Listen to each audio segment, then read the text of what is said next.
आज मैं तुम्हें क्यों पढ़ना है, कैसे पढ़ना है, कितना पढ़ना है, कहां कहां से पढ़ना है और कैसे कैसे नहीं पढ़ना है कुछ बताने नहीं आया हूं यार। आज एक सिंपल सी 4 से 5 एक कुछ ऐसे हैक्स मैं आपको बता रहा हूं जिससे आपके जो नंबर्स हैं वो 15 से 20% इंप्रूव हो जाएंगे। बिल्कुल सही सुन रहे हो। अगर कोई स्टूडेंट 85 या 90 मार्क्स पर रुका हुआ है और उसको पता है कि यार मैं सब पढ़ रहा हूं बट स्टिल मेरे नंबर नहीं बढ़ रहे हैं, तो आज ये वीडियो उनके लिए काफी हेल्पफुल होने वाली है, क्योंकि ये हैक्स आपके नंबर्स को जरूर जरूर इंप्रूव करेंगे। तो हेलो दोस्तों, मैं विकास मान एक बार फिर से सबका स्वागत करता हूं आपके अपने यूट्यूब चैनल ह्यूमैनिटीज अड्डा पर। देखो यार, आज के टाइम में ना टॉपर वो नहीं है जो ज्यादा पढ़ रहा है। मैं बार बार बोल रहा हूं कि ज्यादा पढ़ना आपको टॉप आने की गारंटी कभी नहीं देता है। टॉपर वही बनता है जो वही चीज एग्जामिनर को अवेलेबल करवाता है जो चीज वो ढूंढ रहा है। तो it's like a barter system. जैसे बार्टर सिस्टम में कोइंसिडेंस की प्रॉब्लम होती थी ना, तो यहां पर वही चीज है। एग्जामिनर को पहले से पता है कि उसको क्या आंसर्स चाहिए, और अगर आपने वही आंसर्स उसको अवेलेबल करवा दिए तो बस आपके नंबर पूरे आ जाएंगे। बट कई बार क्या होता है स्टूडेंट्स के साथ कि वो सब कुछ पढ़कर गए होते हैं, सारे टॉपिक्स क्लियर होते हैं, सारे कंसेप्ट क्लियर होते हैं, बट प्रेजेंटेशन सबसे बड़ी चीज होती है कि आपके पास जो मटेरियल है, जो आपके पास नॉलेज है, उसको किस तरीके से आप एग्जामिनर को प्रेजेंट कर रहे हो। तो इस आने वाले अगले 5 से 6 मिनट में मैं आपको वही हैक्स बताऊंगा कि किस तरीके से आप एग्जामिनर को अपनी नॉलेज प्रेजेंट कर सकते हैं। देखो यार, जब भी हम कोई आंसर लिखते हैं, जब भी हम कोई सब्जेक्टिव एग्जाम दे रहे होते हैं, तो कुछ बातें उसके लिए बहुत इंपॉर्टेंट होती है और बेसिक्स होती हैं। चाहे आप 12th क्लास का एग्जाम क्यों ना दे रहे हो, चाहे आप पीएचडी लेवल पर क्यों ना जा रहे हो, ऑब्जेक्टिव और सब्जेक्टिव की कुछ बेसिक चीजें सेम रहते हैं। आपका सब्जेक्टिव एग्जाम है तो कुछ चीजें आपकी बिल्कुल सेम रहेंगी हायर लेवल तक, कि एग्जामिनर का हमें माइंडसेट समझना पड़ेगा कि उनका माइंडसेट क्या है। उसके लिए ना एग्जामिनर 3 चीज ढूंढता है। आप एग्जामिनर के माइंडसेट को देखोगे तो एग्जामिनर सुबह से शाम तक वो सिर्फ एग्जाम चेक करता रहता है। वो भी खुद बहुत फ्रस्ट्रेट हो जाता है। जाहिर सी बात है, सुबह से शाम तक तरह तरह के आंसर देखने को मिलते हैं, और कुछ स्टूडेंट्स को पता है कि कुछ जो बिल्कुल ही नहीं पढ़ के जाते वो क्या क्या कहानियां लिख कर आते हैं। तो एग्जामिनर ना कुछ वर्ड्स के थ्रू एक आंसर को ना फिल्टर आउट कर लेता है। सबसे पहले वो देखता है स्ट्रक्चर, कि आपने किस स्ट्रक्चर में आंसर को लिखा है। अगर उसको दिख रहा है कि आपका जो आंसर है वो एक प्रॉपर स्ट्रक्चर फॉर्म में है, तो वो वहीं पर रुक जाता है। वो देखता है कि हाँ, पहला जो मेरा बैरियर है वो इसने क्रॉस कर लिया है स्ट्रक्चर का। दूसरे, वो देखता है कि आप कीवर्ड्स का कितना यूज कर रहे हो। मैं बार बार बोलता हूं कि कीवर्ड्स ही आपको रिवीजन में भी हेल्प देते हैं, और कीवर्ड्स ही आपको एग्जाम में, जब आप रिटन एग्जाम देते हैं, सब्जेक्टिव एग्जाम देते हैं, जब आप लिखते हैं अपने आंसर को, वहां भी बहुत काम देते हैं आपके कीवर्ड्स। तो दूसरा वो कीवर्ड्स चेक करता है, और तीसरे पे आता है आपकी प्रेजेंटेशन। फिर वो ये देखता है कि आपने किस तरीके से आप स्ट्रक्चर को और कीवर्ड्स को किस तरीके से एक परफेक्ट कॉम्बिनेशन देकर प्रेजेंट किया है। अब आप सोच रहे होगे सर ये बातें आप हमें दिखाओ तो, कि एग्जाम्पल तो दो कि किस तरीके से कर सकते हैं। सब्र करो, आपको मैं टॉपर की आंसर शीट भी दिखाऊंगा कि किस तरीके से एक टॉपर एग्जाम में आप कह सकते हैं आंसर लिखता है।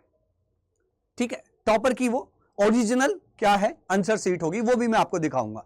देखो, पहले हमें एग्जामिनर का माइंडसेट समझना पड़ेगा कि हम आंसर लिखना स्टार्ट करें तो एक प्रॉपर स्ट्रक्चर में लिखें, एक प्रॉपर कीवर्ड्स का यूज करें, और बाद में क्या है, एक प्रॉपर प्रेजेंटेशन हो हमारे पास कि अच्छे तरीके से हमने दे रखा है। दूसरा क्या आपका स्टेप आता है, दूसरा स्टेप आता है कि भाई जो आप कंटेंट या जो आप मटेरियल का प्रिपेयर कर रहे हैं एग्जाम से पहले, वो इतना इजी आज के टाइम में प्रिपेयर करना, क्योंकि हमारे पास एनालाइज करने के लिए इतने सारे टूल्स हैं, हमारे पास इतना सारा रिकॉर्ड है कि हम बहुत अच्छे से उसको एनालाइज कर सकते हैं। जैसे कि 80% marks is equal to 20% content. अब इसका मतलब क्या है, आप एक काम करें, पिछले 4 से 5 साल के ना पीवाईक्यूज करें, एग्जाम उठाओ, क्वेश्चन पेपर उठाओ, आप देखोगे कि 20% 20% ऐसा कंटेंट है, या आप बोल सकते हो ऐसे क्वेश्चंस हैं जो बार बार रिपीट हो रहे हैं, बार बार रिपीट हुए जा रहे हैं वो टॉपिक। और यही 20% जो आपका पूरे सिलेबस का पार्ट है, ये आपके एग्जाम में 80% की वेटेज लेकर चलता है। तो अगर आप ये 20% कवर कर लेते हो अच्छे से, तो आप ये समझो कि आप 80% वाली लाइन में पहुंच जाते हो। अब जाहिर सी बात है, देखो यार टॉपर बनना है तो फिर वो बचा हुआ जो 20% है वो रिमेनिंग 80% सिलेबस में से आपको फिल्टर आउट करना पड़ता है। उसके लिए हम अवेलेबल रहते हैं कि आप ये जो इंपॉर्टेंट पोर्शन है ये तो आप कर रहे हो, बट इसके अलावा ये करो, क्योंकि ये 20% आपको टॉपर बनाता है। 80% तक बहुत बच्चे पहुंचते हैं, बट 80 से 100 या 95, 97, 98 पहुंचने वाले बहुत कम बच्चे होते हैं। वो क्यों? क्योंकि वो फिल्टर आउट करना जानते हैं। तो 80% मार्क्स आप ये समझो कि उस 20% सिलेबस में से आता है, वो बार बार रिपीट होता है। आप उसको कहां से देख सकते हो? मोस्ट रिपीटेड चैप्टर्स आप देख सकते हो। पीवाईक्यूज उठाकर देखो, पीवाईक्यूज का आपको पता लगेगा। और तीसरा, आजकल जो केस स्टडीज आती है एप्लीकेशन बेस्ड, यानी कि बच्चे को कंसेप्ट समझ आ रहा है या नहीं, उसको एक सिचुएशन दी जाती है, उसमें से उसको आंसर्स ढूंढने होते हैं। उसके लिए आप इंपॉर्टेंट जो आपकी केस स्टडीज है वो कवर करो। डेट्स और थिंकर्स, ह्यूमैनिटीज का सब्जेक्ट है तो जाहिर सी बात है, चाहे पॉलिटी हो, चाहे हिस्ट्री हो, चाहे ज्योग्राफी हो, थिंकर्स, डेट्स और आपकी केस स्टडीज आपको हर हाल में कवर करनी होगी। बहुत लिमिटेड हैं वो चीजें और उनको पूरा का पूरा हमें कवर करना होगा, उसमें से हमें कोई चीज फिल्टर आउट नहीं करनी है। ठीक है। तीसरी चीज हमारी आती है आंसर राइटिंग का टेम्पलेट। क्या टेम्पलेट होना चाहिए? बच्चे पूछते हैं सर कितने पॉइंट्स लिखूं, कितने पॉइंट्स नहीं लिखूं। तो सिंपल यार, 3 मार्कर अगर आंसर लिखना आपको क्वेश्चन आया हुआ है तो आप 3 से 4 पॉइंट्स लिखो। सिर्फ 3 से 4 पॉइंट्स आपको लिखने हैं, इससे ज्यादा नहीं लिखने हैं। 3 नंबर का है। वहीं अगर 5 नंबर का क्वेश्चन आ रहा है तो पहले ही मैंने बताया था, एक वीडियो बनाई थी जिसमें क्वेश्चंस आपको पहले देखना होगा कि आपसे पूछा क्या गया है। एग्जामिन पूछा गया है, एनालाइज पूछा गया है, जस्टिफाई पूछा गया है, एक्सप्लेन पूछा गया है, क्या पूछा गया है। उसके हिसाब से आप पहले 2 लाइनों में इंट्रोडक्शन लिखेंगे, उसके बाद 5 से 6 बुलेट पॉइंट्स लिखेंगे, यानी कि डायरेक्ट कहानी नहीं लिखनी है। कहानी नहीं लिखनी है कि मेरा मित्र रमेश था, रमेश ये था वो था, नहीं, सीधा रमेश ने ये किया वो किया, कहानी खत्म। तो डायरेक्ट बुलेट पॉइंट्स आपकी होने चाहिए, कहानी नहीं करनी है। और कंक्लूजन लास्ट में आपको ऐड करना है। कंक्लूजन के साथ अगर मैं बोलूं तो एग्जाम्पल अगर ऐड कर दोगे तो भैया सोने पे सुहागा हो जाएगा। सोने पे सुहागा हो जाएगा अगर इस पूरे आंसर के अंदर आप एग्जाम्पल्स भी दे दोगे, क्योंकि एग्जामिनर आपको मालूम है कि वो सीधा इंट्रो देखेगा, इंट्रो में आपके कीवर्ड्स देखेगा। जब आप इंट्रो लिखते हो तो 2 से 3 कीवर्ड्स लिख दो उस इंट्रोडक्शन में, ताकि उसको पूरा कॉन्सेप्ट समझ आ जाए कि अच्छा एग्जाम ये जो आंसर लिखने वाला है इसके अंदर ये इसने कीवर्ड यूज करे हैं, इन्हीं के बारे में भी लिख रहा होगा।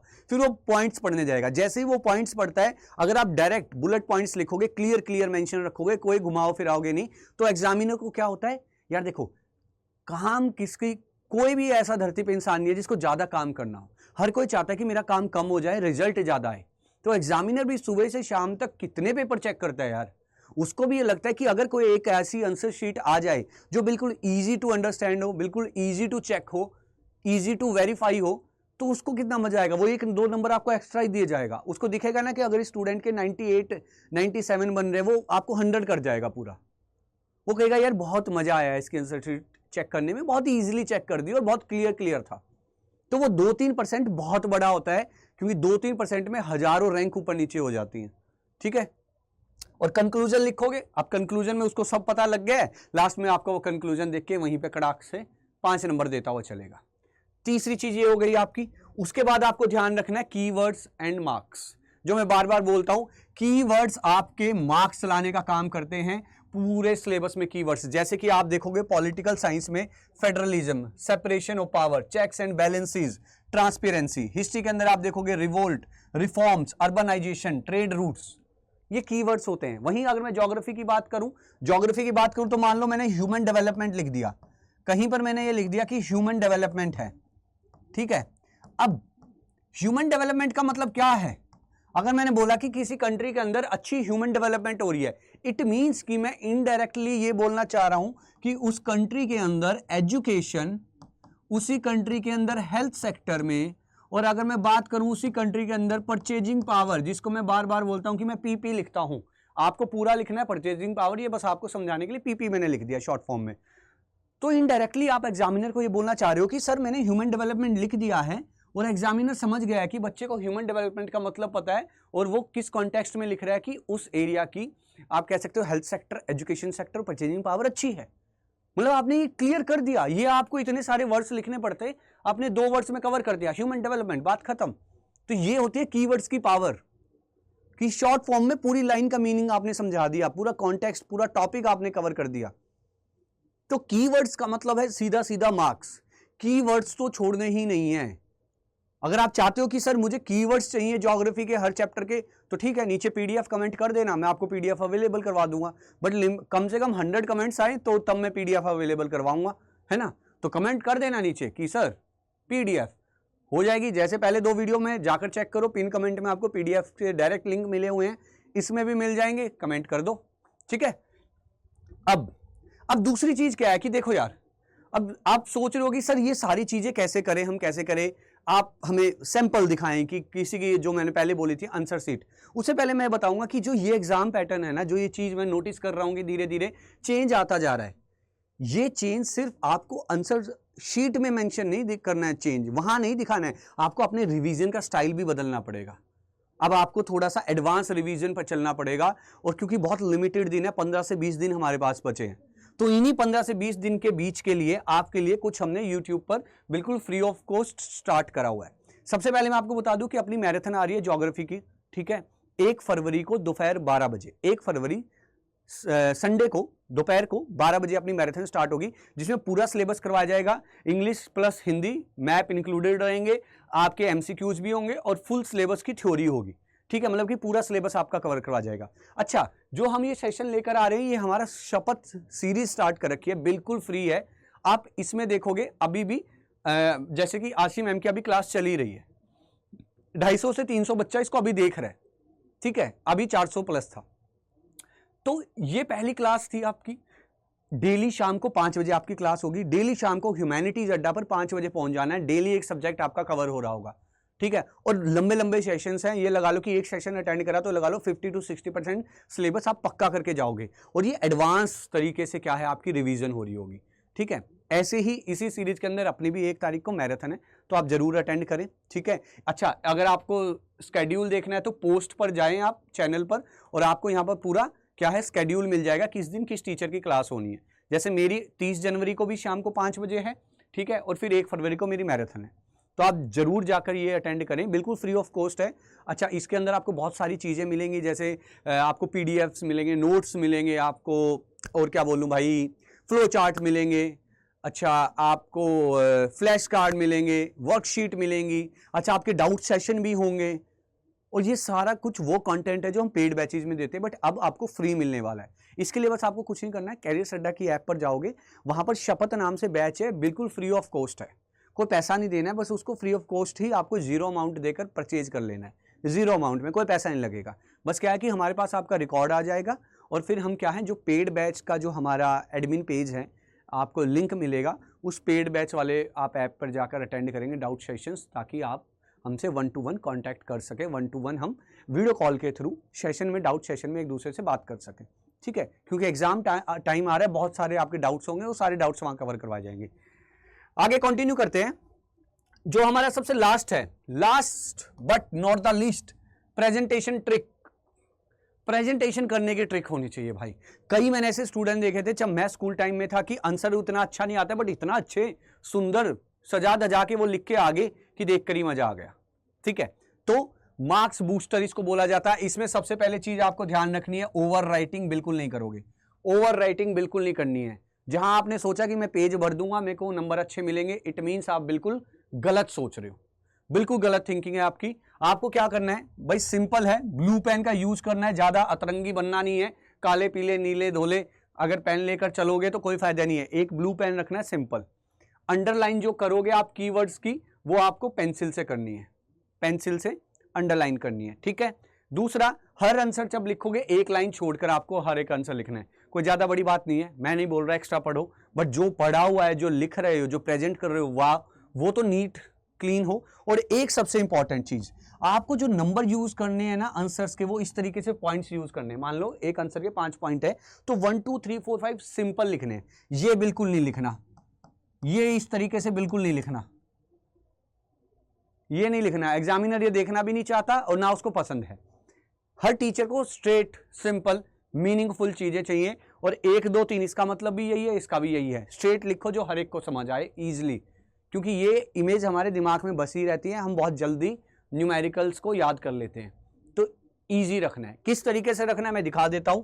ये एक बच्चे की क्या है, आंसर शीट है, ठीक है। इसने क्लियर क्या करा है, सेक्शन सी का आंसर है, 20, 20.1, 20.2, 20.3 तीन है, लिख दिए तीनों आंसर।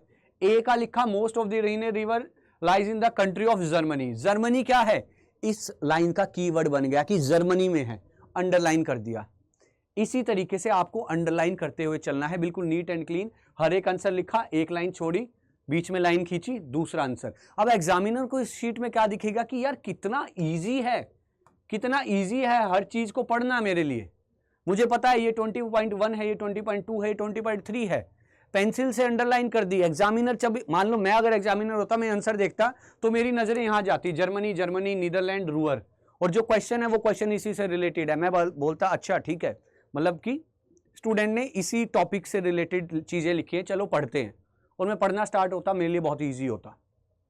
ऐसे ही अगर आपके पास 5 नंबर का आ जाता है, बच्चे पूछते हैं सर फ्लो चार्ट कैसे बनाए, कैसे नहीं बनाए, ये देखो ये बना रखा बच्ची ने, कितना इजी और बिल्कुल नीट एंड क्लीन। आप ये देखो कम्युनिकेशन का बना रखा है, ग्रोथ और सिग्निफिकेंस मैटर कैसे करती है, आपसे क्वेश्चन आता है कितनी बार, उसने क्लियर दिखा दिया।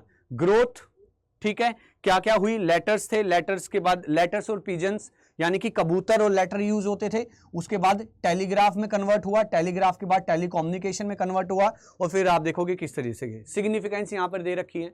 हर एक वर्ड को क्या है, अंडरलाइन करा हुआ है, मेजर की वर्ड्स को अंडरलाइन करा हुआ है, और पेंसिल से पूरा क्या है एक चार्ट बनाया हुआ है। एग्जामिनर सबसे पहले क्या करेगा, इसको देखेगा, वो ये देखेगा कि क्या स्टूडेंट का जो नॉलेज है इस टॉपिक को लेकर वो क्लियर है। वो फ्लो चार्ट देखेगा, अच्छा फ्लो चार्ट तो बिल्कुल ठीक बनाया है, मतलब कि इसने अच्छा लिखा है, फिर वो आंसर पढ़ना चाहेगा। अगर आप सीधा आंसर स्टार्ट कर दोगे, घुचड़ पिचड़ कर रखी है, कुछ पॉइंट नहीं, कुछ नहीं, कोई समझ नहीं, बिल्कुल खत्म। अलग अलग बच्ची ने पॉइंट मेंशन करे हैं, बट अगर मैं इसमें बोलता कि अगर ये यहां पर भी क्या करती 1 2 3 4 कर देती, तो पॉइंट्स टीचर को क्लियर दिखते हैं कि कितने यहां पर पॉइंट्स हैं। ठीक है, अभी जो ऐसे इस बच्ची के पास शायद शीट में नीचे जो गया थोड़ी कम बच्ची होगी, तो इसने यहीं से स्टार्ट कर दिया। आप थोड़ा सा गैप देकर फिर आपका जो फ्लो चार्ट है उसको दिखाएं। ठीक है, जैसे समरी लिखी हुई है, समरी का मतलब है कि पूरा आंसर इस चार्ट के अंदर इन्होंने क्या है, इस डायग्राम के अंदर या फ्लो चार्ट के अंदर दिखा दिया है। ठीक है, नीट एंड क्लीन, बिल्कुल कितना अच्छा लग रहा है, देखकर आपको भी अच्छी फीलिंग आ रही होगी। तो ये कुछ क्या है, छोटी छोटी स्मॉल क्या है चीजें हैं जो एग्जामिनर को बहुत पसंद आती है। अगर मान लो ये नहीं होता तो मैं इसको मान लो 4 देता, बट ये देखकर मैंने 5 दे दिए, क्योंकि मेरे को समझ आया, मेरे को अच्छा लगा। तो ये बेसिक सी चीजें हैं जो हैक्स हैं, आपको एग्जाम के अंदर ध्यान देने इन चीजों का। ठीक है, तो पहली प्रॉब्लम ये है कि जितना आपने पढ़ा है ना, मैं नहीं बोल रहा कि पढ़ो पढ़ो पढ़ो, ठीक है, तुम नहीं और पढ़ना चाहते हो, लेकिन जितना पढ़ा है उसको किस तरीके से प्रेजेंट करना है वो आपको समझ होनी चाहिए। तो आज की इस वीडियो में आपने यही समझा है कि जो मैंने पढ़ा है उसको मैं किस तरीके से एग्जामिनर को किस फॉर्म में प्रेजेंट करूं कि उसको समझ आ जाए और उसका दिल खुश हो जाए। एग्जामिनर का दिल ही खुश करना है आपने, दिल खुश हो गया वो आपको नंबर दे देगा, आपका दिल खुश हो जाएगा। ठीक है, आज के लिए इतना ही। नेक्स्ट वीडियो में कुछ और आपकी प्रॉब्लम लेकर आऊंगा और उसका बहुत ही मजेदार सॉल्यूशन लेकर आऊंगा। तब तक के लिए चैनल के साथ बने रहें, चैनल को लाइक करें, शेयर करें, सब्सक्राइब करें, और हमारे साथ हमारी शपथ सीरीज में हमारा साथ दें, ताकि हम आपको उस टॉपर जो रैंक्स हैं वहां तक आपको पहुंचा सकें।